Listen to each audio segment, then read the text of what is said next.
Hello everyone. तर आमच्या घराच्या पाठीमागं ही परसबाग आहे. तर तुम्हाला जस्ट त्याचं एक लुक दाखवते की कशी आहे. तर हे बघा, पावसाने सगळं ओलं झालंय, पण माझ्या सासूबाई इथे सगळं पाणी वगैरे भरून ठेवतात, कोणतीच गोष्ट सोडत नाहीत. मग सुद्धा त्या पाण्याने भरून ठेवतात जेव्हा पाणी येतं तेव्हा, कारण पाण्याचा काही भरोसा नसतो त्यामुळं. तर तुम्हाला दिसत असेल बघा, किती सगळं पाणी काठोकाठ भरून ठेवतात त्या.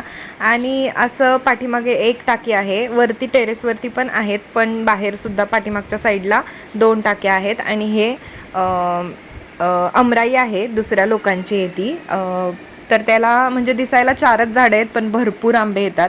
तर इथे बघा खाली आळूच्या पानांचे छोटे छोटे पानं इतके टेस्टी होतात, त्याचे मी भजी बनवले होते, तर त्याची पण रेसिपी मी शेअर करेन एका शॉर्ट्समध्ये.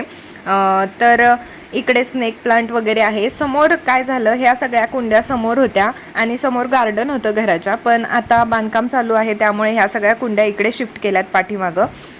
तर असं आहे. आणि इथे ब्रह्मकमळ एक तुटून पडले, मस्त फुललं होतं पण ते तुटून पडलं. आणि हे सगळे शोचे आहेत, ह्यातले मला घेऊन जायचे होते जयपूरला, बघू आता काय होतं, कारण सामान पण आमचं भरपूर आहे आणि पाऊस आणि हे सगळं, त्यामुळं बघूया आता जमतंय की नाही. तर असं आहे आमची परसबाग छोटीशी, आणि भरपूर पाण्याच्या टाक्या आमच्याकडे आहेत. घरामध्ये पाणी साठवून ठेवणं हे आमच्या सासूबाईंचं सगळ्यात फेवरेट काम आहे. सो असं सगळं आहे. Bye bye.